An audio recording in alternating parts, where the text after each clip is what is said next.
اعوذ باللہ من الشیطان الرجیم بسم اللہ الرحمن الرحیم وامہاتکم اللاتی اور حرام قرار دی گئی ہیں تم پر تمہاری وہ مائیں ارضعنکم جنہوں نے تم کو دودھ پلایا ہے واخواتکم اور حرام قرار دی گئی ہیں تمہاری بہنیں من الرضاعت رضاعت سے رضائی بہنیں تمہارے اوپر حرام قرار دی گئی وامہات نسائکم اور حرام قرار دی گئی ہیں تمہاری بیویوں کی مائیں یعنی ساس سے نکاح کرنا بھی حرام. اور چوتھے نمبر پہ حرام قرار دی گئی ہیں وربائبکم اللاتی تمہاری وہ پروردہ بچیاں فی حجورکم جو تمہاری پرورش میں ہیں جن کی تم پرورش کر رہے ہو تمہاری اپنی تو نہیں ہے لیکن تمہاری بیوی کی ہیں کہ وہ پیچھے سے لے کے آئی ہیں ان کو ربیبہ کہتے ہیں. تمہاری وہ ربائب بچیاں کی جو تمہاری پرورش میں ہیں. اور من نسائکم تمہاری ان عورتوں سے ہیں وہ کہ اللاتی دخلتم بہن جن کے ساتھ تم نے صحبت کر لی ہے دخول کر لی ہے. ہاں اگر فإن لم تکونوا دخلتم بہن اگر تم نے ان سے بھی خالی نکاح کیا ہے رخصتی نہیں ہوئی یا صحبت نہیں کی دخول نہیں کیا تو فلا جناح علیکم تمہارے اوپر کوئی حرج نہیں ہے کہ تم ان کی بیٹیوں سے نکاح کر سکتے ہو.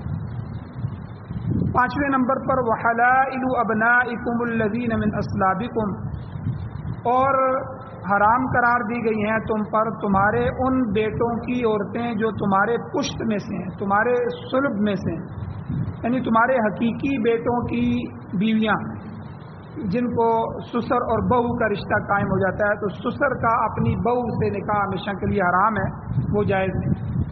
اسی طرح چھٹے نمبر پر حرام قرار دیا گیا ہے یہ بات کہ ان تجمعوا کہ تم جمع کرو بین الاختین دو بہنوں کو اکٹھا دو بہنوں کو ایک ہی وقت میں نکاح میں لے کے آؤ ایک ہی وقت میں دونوں جو ہیں وہ ایک ہی گھر میں ہوں یہ بھی حرام ہے یہ بھی جائز نہیں.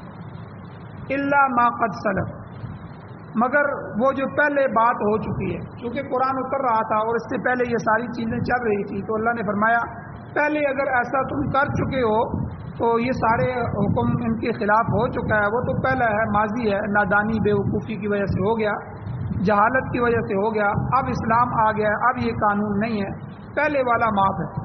ان اللہ کان غفور الرحیمہ بے شک اللہ تعالیٰ بخشنے والا ہے اور مہربان. سورۃ النساء سپارہ نمبر 4 اور آیت نمبر 23 کا آدھا بقیہ حصہ آدھا اس آیت کا حصہ پیچھے بیان ہوا تھا اور آدھا حصہ یہ بیان ہوا ہے جس کا آپ نے ترجمہ سنا. 7 رشتے وہ ہیں کہ جو نسب کے ہیں. کل بھی میں نے بات کی تھی کہ تین طرح کے رشتے ایسے ہیں کہ جو اس عورت سے مرد کا نکاح منع کر دیتے ہیں روک دیتے ہیں وہ اس وجہ سے حرام ہو جاتے ہیں. ایک ہے نسب کا رشتہ یعنی حقیقی ماں یہ نسب کا رشتہ ہے. اور اسی طرح بیٹیاں تمہاری یہ بھی نسب ہے اور بہنیں یہ بھی نسب ہیں اور پھوپھیاں یہ بھی نسبی رشتہ ہے اور خالائیں ماں کی بہنیں یہ بھی نسبی رشتہ ہے. اور اسی طرح بھائی کی بیٹیاں بھتیجیاں یہ بھی چھٹے نمبر پر. 7ویں نمبر پر بہن کی بیٹیاں بانجیاں تو یہ نسب ہے. نسب کی وجہ سے یہ 7 رشتے ہمیشہ کے لیے حرام ہیں ان سے کبھی بھی نکاح نہیں ہو سکتا. اور دوسرے نمبر پر رضاعت کا رشتہ ہے کہ کسی نے کسی اور عورت کا دودھ پی لیا بچپن میں تو رضاعت کے مسئلے کی تفصیل تقریباً کل گزر چکی ہے. اس میں بہت سے مسائل جو ہیں وہ بھی بیان ہوئے ہیں. اور اسی طرح مدت رضاعت کے بارے میں کہ رضاعت کی مدت کتنی ہے تو 2 گروہ فقہا کے تھے. ایک کہتے ہیں 2 سال دوسرا امام صاحب امام اعظم ابو حنیفہ رحمۃ اللہ علیہ 2.5 سال ہے کہ 2.5 سال کے اندر کا بچہ اگر کسی عورت کا دودھ پیتا ہے تو وہ اس کی ماں بن جاتی ہے. اور اگر اس سے اوپر چلا جاتا ہے پھر وہ بڑا ہو جاتا ہے تو کیونکہ حضور علیہ السلام کی حدیث بیان ہوئی تھی نبی اسلام نے فرمایا انما الرضاعۃ من المجاعہ رضاعت جو ہے یہ بھوک سے ہے یعنی جب تک بچہ جو ہے اس کو بھوک لگتی ہے وہ دودھ پر ہی گزارا کرتا ہے دودھ ہی اس کی خوراک ہوتی ہے کھانا نہیں کھا سکتا، اور یہ عمر ہوتی ہے 2.5 سال تک۔ 2.5 سال کے بعد بچہ جو ہے وہ کھانا کھانا شروع کر دیتا ہے، اس کا معدہ، اس کی دانت، اس کی ہر چیز جو ہے وہ اس میں صلاحیت پیدا ہو جاتی ہے۔ تو اس لیے یہ دودھ پینے کی عمر جو ہے یہی اس رشتے کو بناتی ہے۔ اور اس کے علاوہ رضاعت کے کئی دیگر مسائل بھی کل بیان ہوئے تھے، اور اسی طرح ایک مسئلہ دودھ کی مقدار کا بیان ہوا تھا کہ کتنی مقدار میں وہ دودھ پیے تو تب اس کی رضاعت ثابت ہوگی۔ تو امام احمد فرماتے ہیں کہ 3 گھونٹ، امام شافعی رحمۃ اللہ علیہ فرماتے ہیں 5 گھونٹ اگر پیے، امام اعظم ابو حنیفہ اور امام مالک یہ فرماتے ہیں کہ اگر بچہ اتنی مقدار میں دودھ پی لے جس سے روزہ فاسد ہو جاتا ہے تو رضاعت ثابت ہو جائے گی۔ روزہ فاسد ہوتا ہے ایک قطرہ بھی پانی کا پی لیا، ایک قطرہ بھی دودھ پیا، اس لیے بچے نے عورت کا دودھ پی لیا، ایک قطرہ بھی پی لیا تو وہ رضائی ماں بن گئی، اس کی رضاعت ثابت ہو گئی ہے۔ اس کے علاوہ جو ہے کئی مسائل اور بھی کل بیان ہوئے، انہی میں سے ایک مسئلہ آج کے درس میں یہ بھی ہے، قانونی مسئلہ۔ قانونی مسئلہ یہ ہے، اگر 2 مرد اس بات کی گواہی دیں کہ فلاں نے فلاں عورت کا دودھ پیا، اب بچپن کی بات ہوتی ہے، کئی دفعہ کسی عورت نے اٹھا کے پلا دیا، بھول جاتے ہیں، بڑے ہو جاتے ہیں، کئی دفعہ معاشرے میں ایسے مسائل بھی سامنے آئے ہیں کہ بعد میں ان کی شادیاں بھی ہو گئی حالانکہ وہ رضائی بہن بھائی تھے۔ اب وہاں مسئلہ یہ آتا ہے کہ معلوم ہوتا ہے کہ میاں بیوی دودھ شریک ہے، دونوں دودھ شریک بہن بھائی ہیں، تو ایسی صورت میں کم از کم 2 مردوں کی گواہی ہونی چاہیے۔ 2 مرد گواہی دیں کہ واقعی ہمیں پتہ ہے کہ انہوں نے دودھ پیا ہے۔ البتہ فقہا کہتے ہیں کہ احتیاط کا تقاضا یہ ہے کہ اگر ایک مرد اور ایک عورت بھی گواہی دے دیں، 2 مردوں کے علاوہ ایک مرد یا ایک عورت ہی گواہی دے دیتے ہیں، تو مرد کو چاہیے کہ بیوی کو علیحدہ کر دے۔ اگر شادی ہو چکی ہے، ہمارے دارالفتہ میں کئی فتوے ایسے آئے ہیں کہ شادی بھی ہو گئی ہے، آگے 3 4 بچے بھی ہو گئے ہیں، بعد میں پتہ چلا کہ کوئی بڑا آیا کہیں سے، اس نے کہا کہ بھئی تم نے تو آپس میں تم نے دودھ پیا تھا، بچی نے اس کی ماں کا پیا ہو یا بچے نے اس کی ماں کا پیا ہو، تو دونوں طرف سے رشتہ جو ہے وہ رضائی بہن بھائی کا بن جاتا ہے۔ اس کے بعد پھر جو ہے فتویٰ آیا کہ پھر مفتیان اکرام نے، فقہاء نے، علماء نے کہا کہ بھئی ان کو علیحدہ کر دیں، کہ ان کا نکاح ہمیشہ کے لیے حرام ہے۔ یہ رضائی رشتے جو ہوتے ہیں تو وہ تو جہالت اور نادانی کی وجہ سے نہیں پتہ چل سکا، اب قانونی گواہی آ گئی ہے کہ 2 مرد گواہی دیں یا کم از کم ایک مرد اس کے ساتھ ایک عورت گواہی دے، تو شہادت قانونی لحاظ سے شہادت کی تکمیل ہو جاتی ہے۔ بخاری شریف کی حدیث موجود ہے، بخاری شریف کی صحیح حدیث ہے کہ نبی صلی اللہ علیہ وسلم کے زمانے میں ایک جوڑے کا نکاح ہو گیا۔ نکاح ہونے کے بہت عرصے بعد میں ایک عورت نے انکشاف کیا کہ اس نے ان دونوں میاں بیوی کو دودھ پلایا تھا۔ اس عورت نے آ کے کہا کہ میں نے ان دونوں کو دودھ پلایا۔ سچا زمانہ تھا تو حضور علیہ السلام کے سامنے مسئلہ پیش ہوا، تو آپ علیہ السلام نے فرمایا کہ جب یہ بات کہہ دی گئی ہے تو بہتر یہ ہے کہ ان میں تفریق کر، یہ اپنی بیوی کو چھوڑ دے اور ان میں تفریق ہو جائے، اور آئندہ سے یہ میاں بیوی نہیں ہے بلکہ بہن بھائی ہیں، چونکہ شروع سے تھے لیکن پہلے انکشاف نہیں ہوا، پہلے یہ بات سامنے نہیں آئی، اب یہ بات سامنے آ گئی ہے تو حضور علیہ السلام نے ان کے درمیان میں تفریق کروائی۔ تو یہ ایک مسئلہ بھی ذہن میں رکھنا چاہیے، یہ قانونی مسئلہ ہے۔ اور اسی طرح کئی اور مسائل بھی ہیں۔ فقہا فرماتے ہیں کہ جو رضائی بھائی ہوتا ہے جس نے دودھ پیا ہو، یا رضائی بہن ہوتی ہے، ان کی جو نسبی ماں ہے، نسب حقیقی ماں، اس سے نکاح جائز ہے۔ تو جیسے میرے بھائی نے کسی عورت کا دودھ پیا، میرے بھائی نے پیا، وہ عورت اس کی ماں ہے، میری ماں نہیں ہے، سب بہن بھائیوں کی ماں نہیں ہے، میرے لیے وہ غیر محرم ہے، میرے بھائی کے لیے وہ ماں ہے اور اس کے بیٹے بیٹیاں اس کے بہن بھائی ہیں۔ اب اس کے لیے تو اس کے ساتھ نکاح کرنا جائز نہیں ہے، وہ اس کی حقیقی ماں ہے، اس کی بیٹیاں اس کے لیے بہنیں ہیں، لیکن میرے لیے اس عورت سے نکاح کرنا جائز ہے کیونکہ میرے لیے وہ غیر محرم ہے اور اس کی بیٹیاں میرے لیے غیر محرم ہیں، اور میں اس سے بھی نکاح کر سکتا ہوں اور اس کی بیٹیاں جو ہیں اس سے بھی نکاح کر سکتا ہوں۔ یہ مسئلہ بھی سن لیں. اسی طرح حقیقی بہن جو ہے اس کی رضائی ماں سے بھی نکاح ہو سکتا ہے. میری حقیقی بہن ہے, اس بہن نے کسی کا دودھ پیا تھا تو وہ اس کی ماں ہے, میری ماں تو نہیں ہے, میں اس سے نکاح کر سکتا ہوں. بہن کا اس کے کسی بیٹے سے نکاح نہیں ہو سکتا کیونکہ وہ آپس میں بہن بھائی لگتے. تو یہ رشتہ بھی اس طرح کہ یعنی جو دودھ پیے گا اس کا رشتہ بنے گا. 5-6 بہن بھائی ہیں, 5-6 بہن بھائیوں میں سے کسی ایک نے کسی ایک عورت کا دودھ پیا ہے, اب اس کا رشتہ ان کے ساتھ ماں بیٹے کا بنے گا. آگے پھر اس کی بیٹے بیٹیاں اس کے بہن بھائی بنیں گے, اس کی خالائیں اور اس کی جتنے بھی پھوپھیاں, آگے جتنے بھی رشتے ہوتے ہیں وہ اس کے رشتے بن جائیں. اور پیچھے کل بیان ہوا تھا کہ حضور علیہ الصلوۃ والسلام نے فرمایا جو رشتے نسب کی وجہ سے حرام ہوتے ہیں وہ رضاعت کی وجہ سے بھی حرام ہو جاتے ہیں, دودھ پینے کی وجہ سے. جیسے میری خالہ مجھ پر حرام ہے اور پھوپھی سے نکاح کرنا حرام ہے, تو دودھ پینے کے ساتھ جو میری ماں بنے گی آگے اس کی بہن میری خالہ لگ جائے گی اور اس کے خاوند کی بہن میری پھوپھی لگ جائے گی. یہ سارے رشتے اسی طرح حرام ہو جائیں. اور اسی طرح رضائی بہن جو ہوتی ہے جس کا دودھ پیا ہے اس کی نسبی بہن کے ساتھ بھی نکاح درست ہے. تو میرے بھائی کا آگے رضائی بہن کی نسبی جو ہے جو نسب سے ہے حقیقی بہن ہے اس نے کہا. یہ بعض استثناء ہے مسائل میں. اس کے علاوہ باقی جتنے مسائل ہیں مثلا رضائی بتیجی ہے یا بانجی ہے یا خالہ ہے یا پھوپھی وغیرہ ہے, ان سے نکاح نہیں ہو سکتا, وہ حقیقی رشتوں کی طرح ہی حرام ہوں گے. اسی طرح رضائی چچا بنتا ہے, وہ حقیقی چچے کی طرح ہوتا ہے, اس کے ساتھ نکاح نہیں ہو سکتا. حدیث موجود ہے ام المؤمنین حضرت عائشہ صدیقہ رضی اللہ تعالیٰ عنہ اور حضرت حفصہ رضی اللہ تعالیٰ عنہ, ان کی روایت موجود ہے, حدیث موجود ہے. ان کا رضائی چچا جس کا دودھ پیا تھا جس عورت کا, اس کا خامن کا بھائی, کیونکہ چچا وہی بنتا ہے, تو رضائی چچا ان کے ملنے کے لیے آیا تو ام المؤمنین نے ان کو اندر آنے کی اجازت نہیں دی. تو جب حضور علیہ الصلوۃ والسلام کو پتہ چلا, حضور سے مسئلہ پوچھا گیا, تو آپ علیہ السلام نے فرمایا وہ تمہارے حقیقی چچے کی طرح ہے, اس پہ کوئی پردہ نہیں ہے, یعنی وہ خلوت میں آ سکتا ہے, وہ تمہارے چچے کی طرح ہے.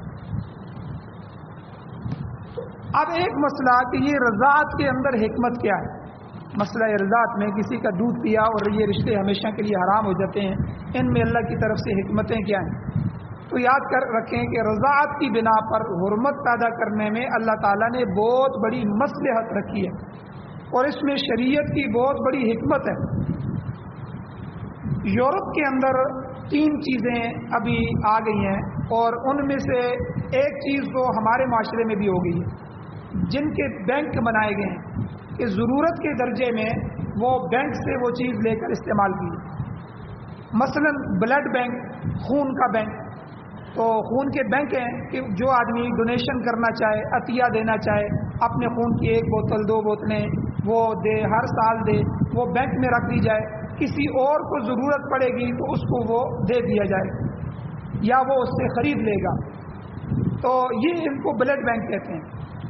بلڈ بینک تو ٹھیک ہے کیونکہ اگر مجھے کسی عورت کا خون لگتا ہے یا میرا کسی عورت کو خون لگ جاتا ہے یا کسی خاندان کا خون کسی دوسرے خاندان کے مرد کو لگ رہا ہے, اس پہ رشتوں میں فرق نہیں پڑتا, تو اس کے لیے مسئلہ بھی نہیں ہے. تو وہاں بلڈ بینک بنے ہیں تو ہمارے اسلامی ملکوں میں بھی بن گئے ہیں.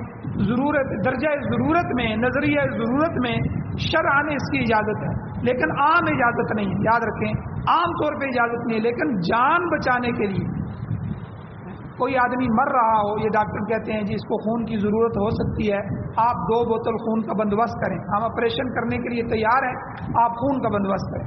تو کیا مطلب کہ یعنی ہو سکتا ہے آپریشن کے درمیان خون اتنا ضائع ہو جائے کہ ہمیں نیا خون لگانا پڑ جائے, تو وہ خون پہلے موجود ہونا چاہیے. تو اس لیے بلڈ بینک کی جو ضرورت پیش آئی ہے وہ نظریہ ضرورت کے تحت آئی, تو اس لیے اسلام نے بھی اجازت دے دی, فتوے میں بھی اجازت. لیکن 2 بینک یورپ میں اور بنے ہیں, اسلام اس کی اجازت نہیں دیتا, اس لیے اسلامی ملکوں میں وہ نہیں آئی. ایک دودھ کا بینک, عورتیں اپنا دودھ جس طرح خون نکال کے بینک میں دیتی ہیں, اپنا دودھ بھی دیتی ہیں ٹھیک ہے، ملک بینک اس کو کہہ لیں، تو وہ عورتوں کا دودھ ہوتا ہے. کوئی بچہ ایسا ہو کسی ماں کا دودھ نہ آ رہا ہو، ٹھیک ہے، اس کے بچے کے لیے دودھ ضروری ہو، وہ جا کے جس طرح نظریہ ضرورت کے تحت خون ہم لیتے ہیں، اسی طرح وہ وہاں سے جا کے جو ہے وہ دودھ لے گی اور اپنے بچے کو پلا سکتی ہے. حالانکہ ہمارے ہاں یہ میں جو مسئلہ یہ رضاعت بیان کر رہا ہوں، یعنی دودھ کے پینے سے رشتے بنتے ہیں. اسلام اس کی اجازت نہیں دیتا کہ بغیر تحقیق کے کسی اور عورت کا خون کسی اور عورت کا دودھ کسی بچے کو پلایا جائے. اگر پلایا جاتا ہے تو اس پہ لکھا ہو کہ یہ عورت، اس کا پتہ یہ ہے، یہ فلاں ہے، کیونکہ اس کے بعد پینے کے بعد وہ بچہ اور وہ عورت آپس میں ماں بیٹا بن جائیں گے، ماں بیٹی بن جائیں گے. لیکن یورپ والے تو اس کا خیال نہیں کرتے. ایک بینک ان کا یہ بنا ہے. دوسرا بینک مادہ منویہ، جس طرح آپ نے دیکھا ہے جانوروں کے مادے کو نکالتے ہیں، اس کو نکال کر یہ آسٹریلوی گائے کا مادہ ہے، ٹیکا ہم لگاتے ہیں، یہ ہماری گائے کو ٹیکا لگاؤ، یہ سہیوال کی گائے کا ٹیکا ہے، یہ فلاں ٹیکا ہے، پھر اس سے حمل ٹھہر جاتا ہے. اسلام نے اس سے بھی منع کیا ہے کسی اور مرد کا مادہ لے کے کسی اور عورت کے پیٹ میں ڈالا جائے، اس سے نکاح کا رشتہ ختم ہو جائے، یعنی اس میں دراڑ پڑتی ہے. جس طرح وہاں رضاعی دودھ پینے سے ماں بیٹا بیٹی بنتے ہیں، اسی طرح مادہ منویہ جو ہے، اس مادے سے کسی اور کا مادہ داخل کرنے سے بھی جو ہے وہ حرج پیدا ہوتا ہے. اسلام میں یہ حرام ہے، گناہ کبیرہ ہے. اس لیے یہ دو بینک تو ہمارے یہاں نہیں آئے، لیکن خون کا بینک، بلڈ بینک عام موجود ہوتے ہیں، اس سے خون لیا جا سکتا ہے. تو یورپ کے اندر یا جو دہریے ممالک ہیں، دہریے ممالک میں جاپان ہے، چائنا ہے، یہ بدھ مت کے ہیں، اور یہ جو دہریے قسم کے لوگ ہیں جن کو کوئی مذہب نہیں ہے، ان ممالک میں بھی جو نامعلوم عورتیں جو ہوتی ہیں، وہ نوزائیدہ جو بچے ہوتے ہیں، پیدا ہوئے بچے، ان بچوں کو دودھ پلا دیتی ہیں، مگر بعد میں ان کی کوئی شناخت نہیں رہتی کہ کس کا دودھ پلایا تھا، کس نے پلایا تھا. اور بعض اوقات اسپتالوں میں جو ہے پیدا ہونے والے جو بچے ہوتے ہیں ان کو نرسیں دودھ پلا دیتی ہیں، تو لیکن کوئی جانتا نہیں ہے کہ اسے کس نے دودھ پلایا تھا اور کون کون اس کا رضاعی بھائی ہے اور رضاعی بہن ہے. کیونکہ یہ دودھ پلانے والی معلوم ہوتی تو پتہ چلتا کہ یہ اس کی ماں بنی ہے اور اس کے بیٹے بیٹیاں اس کے بہن بھائی بنے. تو یعنی یہ کتنا معاملہ خراب ہو جائے. اس لیے اسلام اس کی اجازت نہیں دیتا کہ دودھ کا بینک بنایا جائے یا مادہ منویہ کا بینک بنایا جائے، اور اس سے اسلام کی فطرت اور انسان کی فطرت مسخ ہو جائے گی، نسب ختم ہو جائے گا. دودھ پلانے سے جو ہے وہ رشتے حلال حرام کے بیچ میں آئیں گے، وہ ختم ہو جائیں گے. اور مادہ منویہ کسی اور کا رکھنے سے آگے نسل پتہ نہیں لگے گی کہ کس مرد کا ہے، اور ہو سکتا ہے کل اسی مرد کے جو ہے بیٹے بیٹیوں سے اس کے بیٹے بیٹیوں کی شادیاں ہو جائیں یا کوئی اور معاملات ہو جائیں. تو اس لیے یہ دونوں چیزیں اسلام میں جائز نہیں ہیں. تو بہرحال اسلام نے رضاعت کا دودھ پلانے کا اصول قائم کیا ہے، جس سے انسانی سوسائٹی میں اتفاق اور اتحاد کی فضا پیدا ہوتی ہے. ایک امیر کبیر آدمی بھی، حتیٰ کہ بادشاہ کا بیٹا بھی، اگر کسی غریب عورت کا دودھ پی لیتا ہے تو اس عورت کے بچے اس بڑے آدمی کے بیٹے کے بھی بھائی بہن بن جاتے ہیں. اللہ تعالیٰ نے یہ قانون نافذ کر کے کتنی بڑی مہربانی فرمائی ہے. اس طرح سوسائٹی میں محبت اور احترام پیدا ہوتا ہے اور بہت حد تک مساوات بھی قائم ہوتی ہے. خود حضور علیہ الصلوۃ والسلام نے جس عورت کا دودھ پیا تھا، وہ عورت خود، یا حدیث میں آتا ہے اس کی بیٹی، غزوہ حنین کے موقع پر آپ علیہ السلام کی خدمت میں حاضر ہوئی تو حضور علیہ السلام کھڑے ہو گئے اور آقا علیہ الصلوۃ والسلام نے اپنی چادر مبارک اتاری، اپنی کمبلی اتاری، وہ مبارک کمبلی اتار کے نیچے بچھائی اور ان کو احترام اور عزت دیا اور اس کے اوپر بٹھایا. لوگ حیران ہوئے کہ حضور نے اس عورت کو اتنا احترام دیا، اجنبی عورت آئی ہے بس. تو پھر پوچھا گیا کہ یہ کون عورت ہے جس کو اتنا بڑا اعزاز حاصل ہوا ہے، تو بتلایا گیا کہ یہ حضور علیہ السلام کی رضائی والدہ ہے یا رضائی بہن ہے. یعنی اب اگلا مسئلہ آتا ہے ان کے ساتھ حسن سلوک کا. کل یہ مسئلہ بیان ہو گیا تھا کہ بہن بھائی تو بن جائیں گے آپس میں، یا ماں بیٹے کا رشتہ تو ہو جائے گا دودھ پینے سے، لیکن وراثت تقسیم نہیں ہوگی. یہ نہیں ہے کہ یہ اس کی وراثت بھی اب اس کو آئے، یا یہ بیٹا بہت ہو جائے تو اس کی وراثت آگے ماں کو چلے. لیکن ایک مسئلہ حسن سلوک کا ہے. حدیث شریف میں آتا ہے کہ حضور علیہ السلام سے پوچھا گیا کہ جس عورت کا دودھ پیا ہے اس کے ساتھ کیا احسان کیا جائے. حضور نے فرمایا اس کے ساتھ کافی احسان کیا جائے کہ یہ دودھ پینے والے کی ذمہ داری ہے کہ اپنی رضائی ماں کے ساتھ زیادہ سے زیادہ حسن سلوک کرے اور بیٹا اپنی ذمہ داری کو نبھائے. تو بہرحال رضاعت میں اللہ تعالیٰ نے یہ حکمت رکھی ہے کہ اس کی وجہ سے جذبہ احسان، جذبہ مروت پیدا ہوتا ہے، آپس میں اخوت کا رشتہ قائم ہوتا ہے. یہ تو مسئلہ رضاعت کا پوری وضاحت کے ساتھ کل بھی اور آج بھی جتنے اس کے مسائل تھے تقریباً موٹے موٹے مسائل بیان ہو گئے ہیں. یہ ان عورتوں کا بیان چل رہا ہے جو محرمات ہیں، جن کو حرام قرار دیا گیا ہے.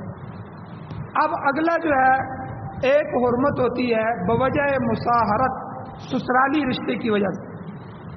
نسب کی بنا پر حرام ہونے والی عورتوں کے تذکرے کے بعد اللہ تعالیٰ نے رضاعت کا مسئلہ بیان فرمایا. اب رضاعت کے مسئلے کی وجہ سے حرام ہونے کے بعد اللہ نے مصاہرت کا قانون بیان فرمایا. اللہ نے کیا کہا؟ وہ امہات نسائکم، تمہاری عورتوں کی مائیں بھی تم پر حرام کرا دی گئی.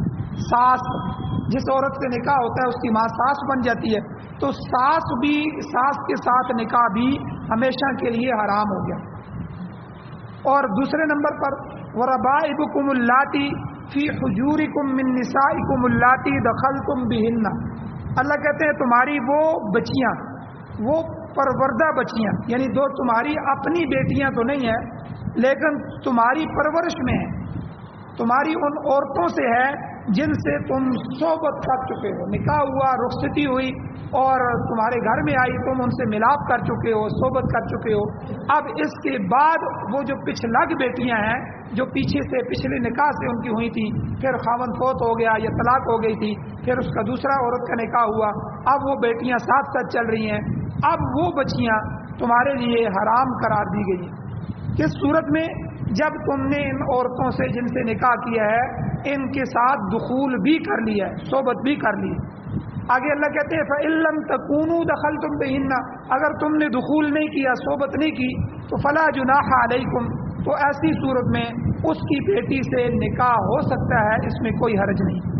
مثلا کسی شخص کی بیوی، اس نے نکاح کیا، ابھی رخصتی نہیں ہوئی اور دخول نہیں ہوا، صحبت نہیں ہوئی، وہ بیوی فوت ہو گئی، یا نکاح کیا ابھی رخصتی نہیں ہوئی، گھر میں آیا نہیں اور جو ہے طلاق کی نوبت آ گئی، طلاق دے دی. تو اب اس صورت میں چونکہ عورت سے ہم بستری نہیں ہوئی ہے، خالی نکاح ہوا ہے، تو اس کی لڑکیاں جو پچھلے خامن سے ہیں ان سے نکاح اس کا درست ہے. ہاں اگر صحبت ہو چکی ہے، آپ نے ایک عورت سے نکاح کیا اور وہ اپنے ساتھ جوان بیٹیاں بھی لے کے آئی ہے اور آپ نے اس عورت کی رخصتی بھی ہو گئی، آپ کے گھر میں بھی آ گئی، صحبت بھی ہو گئی، اب جو ہے آپ کا نکاح اس سے درست نہیں، ان بچیوں سے درست نہیں. اور یہاں ایک بات یاد رکھیں، یہ دو الگ الگ مسئلے ہیں کہ صحبت کی شرط کسی عورت کی بیٹی کے ساتھ نکاح کے لیے، یعنی بیٹی کے ساتھ آپ نکاح کرنا چاہیں تو شرط یہ ہے کہ آپ کی اس عورت سے جس سے جو ان کی والدہ ہے اس سے نکاح تو ہو چکا ہے لیکن صحبت نہیں ہوئی. البتہ اس عورت کی ماں ہمیشہ ہمیشہ کے لیے حرام ہو جاتی ہے، چاہے اس عورت کے ساتھ صحبت ہوئی ہو یا نہ ہوئی ہو. مثلا خاوند نے نکاح کیا، نکاح جو ہے نکاح کرتے ہی وہ بیوی اس کی بن گئی اور وہ اس کے جو ہے نا بیٹوں کے لیے یا دوسروں کے لیے ہمیشہ کے لیے حرام ہو گئی کیونکہ اس کا نکاح ہو چکا. اور آگے الگ جو ہے پھر الگ مسئلہ بیان فرمایا اور کیا چیزیں تم پر حرام ہیں. وَحَلَائِلُ أَبْنَائِكُمُ الَّذِينَ مِنْ أَصْلَابِكُمْ، تمہارے جو صلبی بیٹے ہیں، حقیقی بیٹے ہیں، ان کی بیویاں بھی تمہارے لیے حرام ہیں. یعنی تمہارے بیٹوں کی بیویاں، یعنی بہو جو ہے وہ اپنے سسر کے نکاح میں نہیں آ سکتی، یہ نکاح بھی ہمیشہ کے لیے حرام قرار دیا گیا. البتہ یہاں ایک مسئلہ یاد رکھیں، لے پالک بیٹا، منہ بولا بیٹا، کسی سے لے کے بنایا گیا بیٹا، بعض دفعہ اپنی اولاد نہیں ہوتی، بھائی کا بیٹا لے لیا جاتا ہے یا کسی اور مرد کا بیٹا لے لیا جاتا ہے، تو اس کو لے پالک، منہ بولا بیٹا، متبنہ بیٹا، بنایا گیا بیٹا اس کو کہتے ہیں. یہ اس قانون کی زد میں نہیں آتا. اس سلسلے میں حضور علیہ السلام کا اپنا عمل موجود ہے.